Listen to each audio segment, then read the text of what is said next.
There are lots of holidays being celebrated this month. Do you know some of them?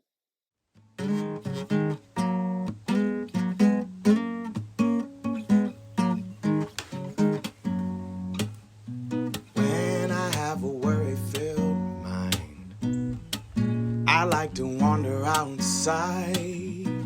No telling what we might find. Birds calling, worms crawling, leaves falling down from above.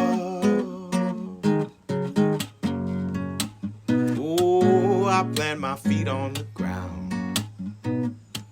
I keep my head in the clouds. I let my feelings out loud. I hear joy calling, fear crawling, tears falling down out of love.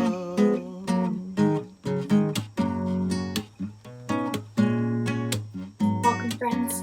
My name is Mrs. A, and I am really glad that you decided to join me today. Anytime we spend some time together, we start off with a feelings or a zones check-in. Today, we're going to practice identifying our feeling or emotion that we're feeling right this moment. This helps us when we go off in our day and do other things and notice different feelings coming up. As a human, we experience lots of different feelings throughout the day and throughout our week, and so it's important for us to practice noticing them and naming them so we can share them with the people around us, so we can learn about what makes us feel those ways or emotions, and so we can get more comfortable living with them, because emotions are a part of our experience for our whole lives. So today, we're going to practice naming and identifying our emotion or feeling, and we're going to use this poster to help us. I'm going to zoom in on this poster so you can see a lot of the feelings and emotions a bit closer. And please know that there are no good or bad feelings or emotions. They just are, sort of like the weather. There's no good or bad weather, but it changes from day to day and moment to moment. And so we're going to look at these feelings and find the one that matches how we're feeling right now. For example, maybe something happened that really upset us or bothered us. Maybe we're crossing our arms or stomping our feet. We may be feeling irritated or angry or frustrated.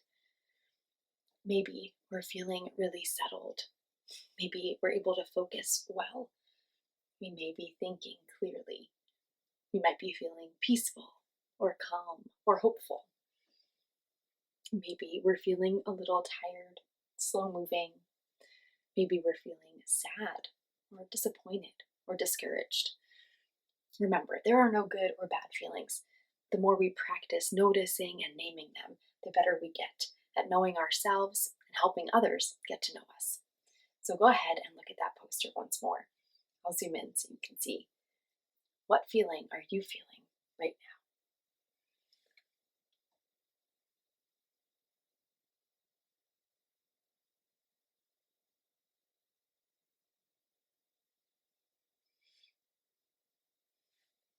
Did you find your feeling? Go ahead and say it out loud. Thanks so much. I am feeling grateful. Grateful that we get to spend this time together. Grateful that we'll get to talk about some of the holidays celebrated this month.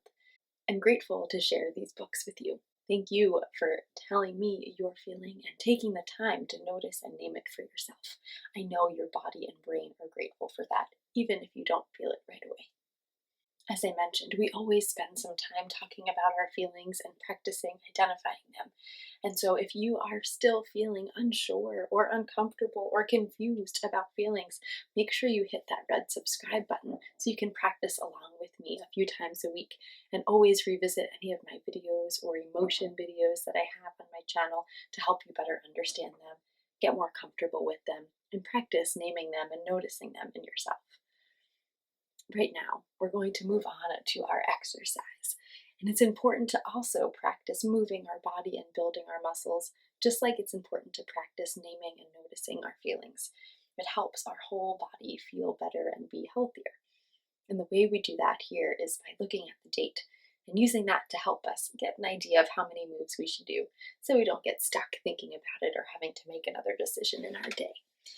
But before we get to the date, let's meet Fig, because Fig always shows us one of the moves we'll do. And Fig has their body in this shape right now. You can do that shape or just think about what move it might be. And they'll tell us a little later on what they're showing us.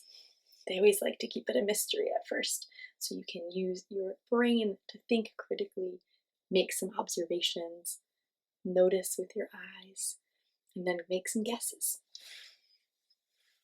Now, as I mentioned, we'll use the date to help us. And for me right now, the date may be different than the date for you. That's okay. You can use my numbers or you can change them if you need. We're going to use 4/13/22 or April 13th, 2022. And we're going to start with 4 spins. You may love spinning your body. You may not like spinning your body. If you do not want to spin, you can always spin your finger or your upper half or just your head. Otherwise, go ahead and stand up or get in the position that's best for you. We're going to do 4 spins, counting by 2s. Ready? 2, 4. Oh, you may be feeling a little dizzy like me. Go ahead and settle back down, and we'll talk about our 13 moves. They're going to be jumps, similar to spins. If you do not like jumping or it makes you feel uncomfortable, you can always do seated jumps and kind of push off your hands and lift your bottom. Otherwise, you can stand up and get ready. We'll do 13 jumps together, counting by 1s. Let's do it. 1, 2, 3, 4, 5, 6, 7, 8, 9, 10, 11, 12, 13. Awesome work. Now we have Fig's 22 moves to do. Fig, what should we do 22 of? Knee-ups. Did you friends guess it? Fantastic. It's okay if you haven't guessed one of Fig's moves yet. They're always here giving us new ones to try and guess. Now, knee-ups, again, can be done sitting or standing. So go ahead and get in the position that's best for you. And we will do 22 knee-ups, counting by 2s. Let's get started. 2, 4, 6, 8, 10, 12, 14, 16, 18, 20, 22. Thanks, Fig, and thanks, friends, for moving your body and warming up those muscles. Like I said, exercising or moving our body is one way to help keep us healthy. So thanks for giving it a try. After we exercise, we always take cool down breaths. So listen for a bell and breathe with me.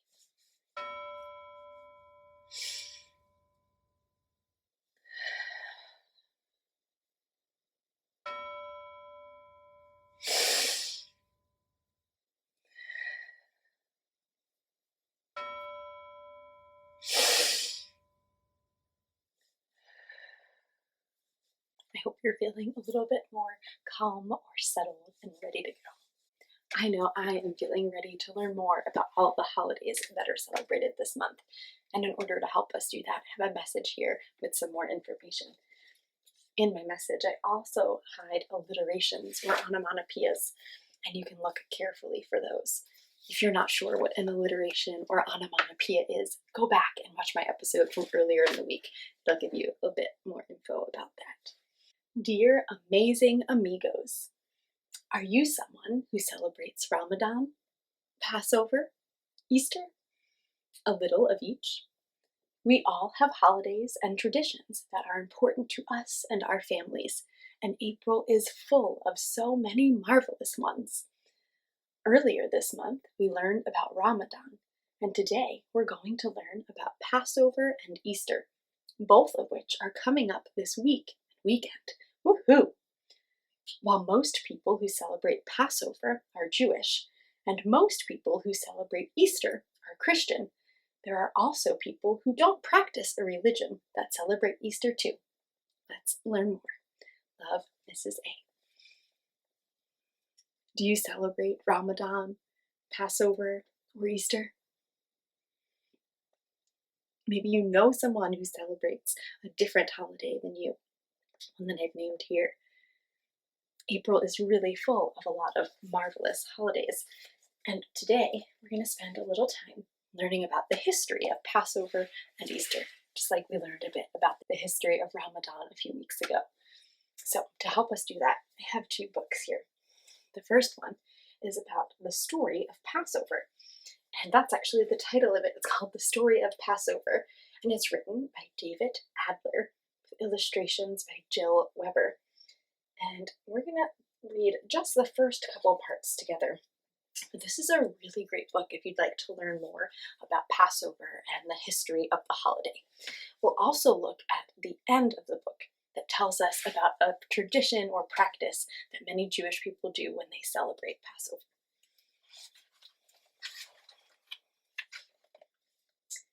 The story of Passover begins more than 3,000 years ago, when Jacob and his family settled in Egypt. Jacob was called Israel, and his family were called the children of Israel. They were also called Hebrews because of the language they spoke. Have you ever heard of the language Hebrew? It's a language that many Jewish people speak.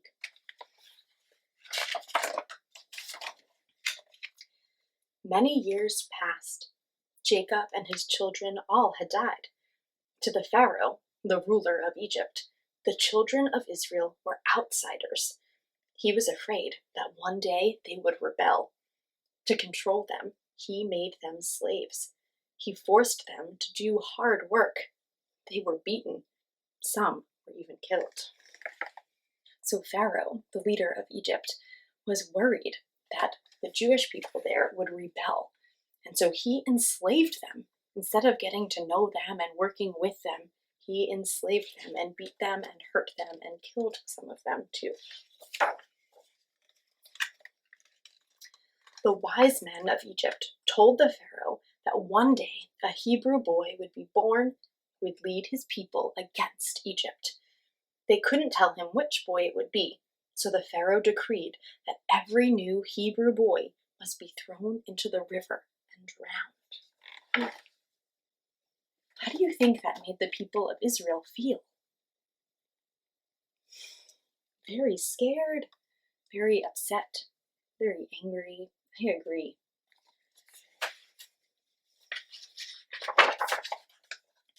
One boy was saved, however. At first, his mother hid him. Then, when he grew too big to hide, she placed him in a small basket. She put the basket in the river. The baby's sister, Miriam, hid nearby to see what would happen. A princess, the Pharaoh's daughter, found the baby.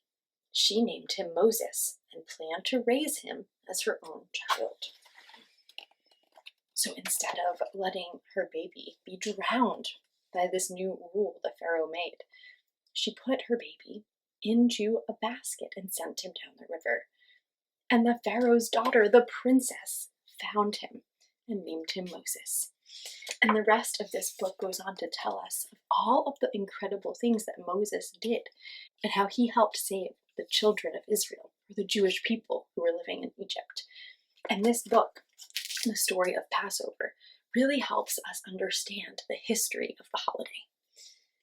As I mentioned, I wanted to share a little bit more about a very common practice or dinner or special meal that Jewish people enjoy on Passover, and it's called a Seder. Here we'll learn more about the Seder. The name of the holiday, Passover, was taken from the 10th plague, the deaths of the firstborn. The angel of death only visited the homes of the Egyptians. He passed over the homes of the children of Israel, or the Jewish people. Passover lasts for 8 days. On the first night of Passover, and in traditional Jewish homes outside of Israel on the second night too, there is a special Seder meal.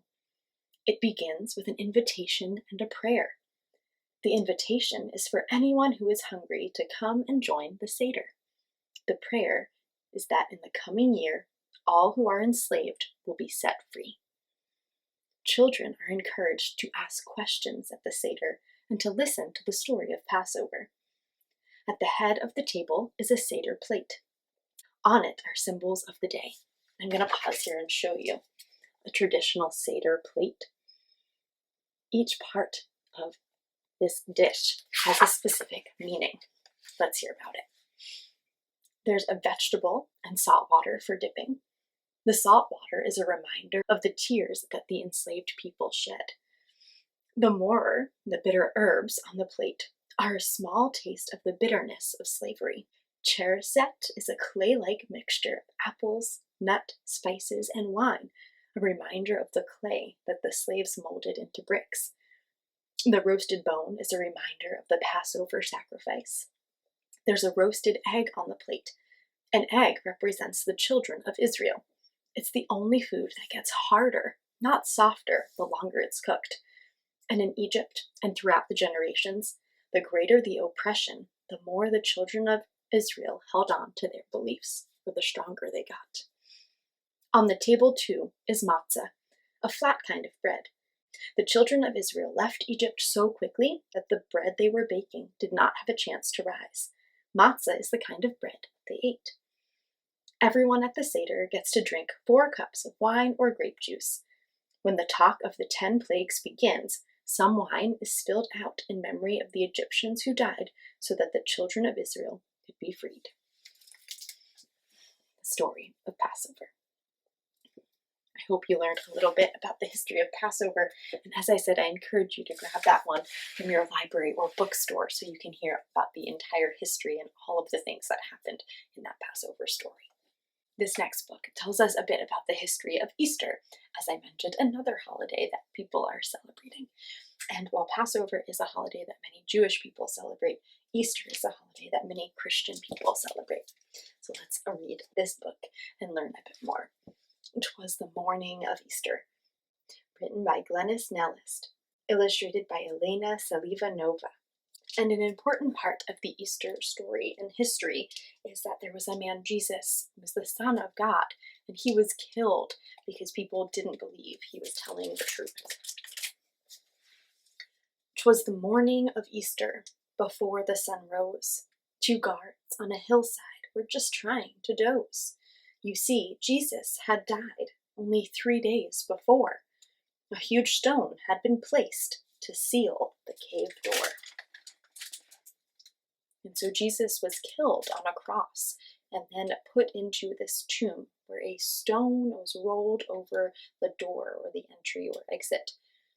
And there were guards that were sitting there to keep watch.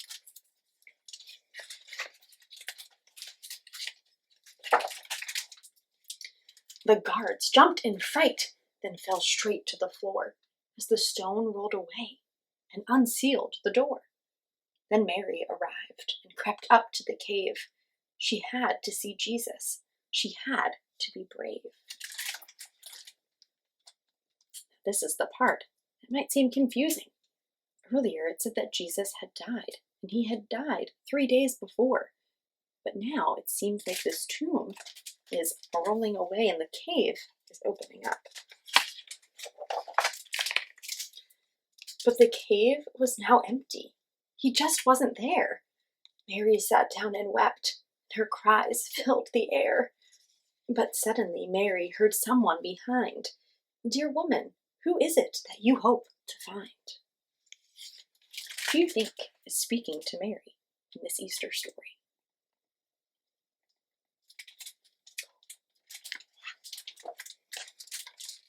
She gasped in surprise and cried, "Jesus, it's you!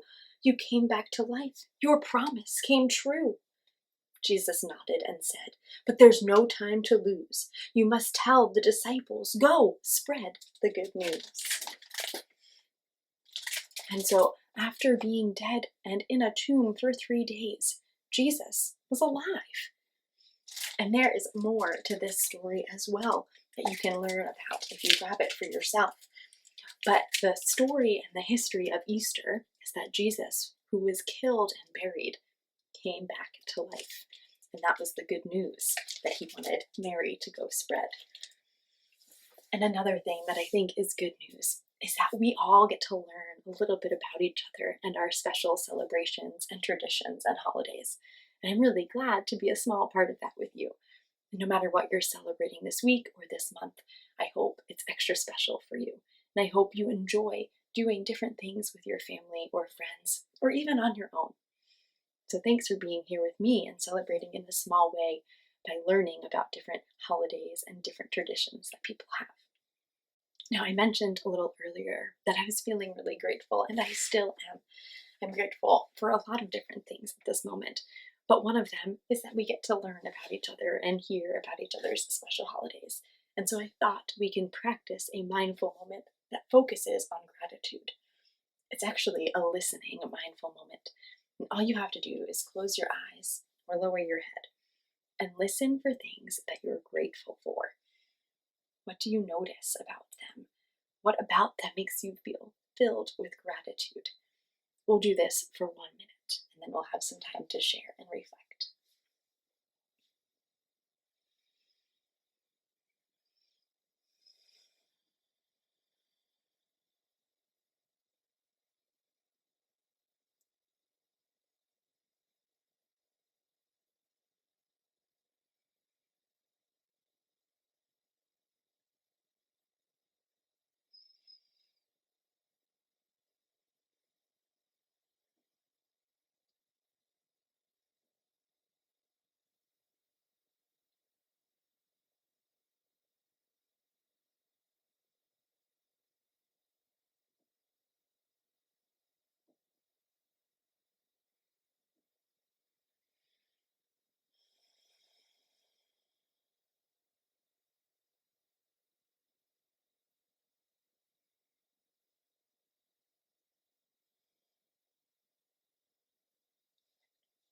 What did you hear? What did you notice that made you feel grateful? The sound of a fan keeping you cool, or a heater keeping you warm? The sound of your sibling giggling? Your pet's paws tapping on your floor? I heard my breath, and I was feeling grateful to be able to breathe clearly and easily. Not everyone has that same opportunity. Sometimes it's hard for people to breathe for different reasons. So I was feeling grateful that I was able to breathe well. What else did you notice about your body or your mind? For some friends, it's really simple to focus and just listen. For other friends, it's really difficult. 1 minute feels like a really long time. No matter how long you were able to listen for gratitude, thanks for giving it a try. If you were able to listen for 3 seconds today, try to listen for 4 seconds or 5 seconds next time. And just like we are all different and our brains and bodies are all different, the mindfulness activities and the mindful moments we try are all different because some of them will feel good for you and some of them won't be a good fit. So you can always go back and check out some other ones we've tried together and look out for new ones each week. Friends, thank you so much for visiting with me today. I want to send you off with some love if you'd like it, a hug if you want it. I can't wait to see you next time.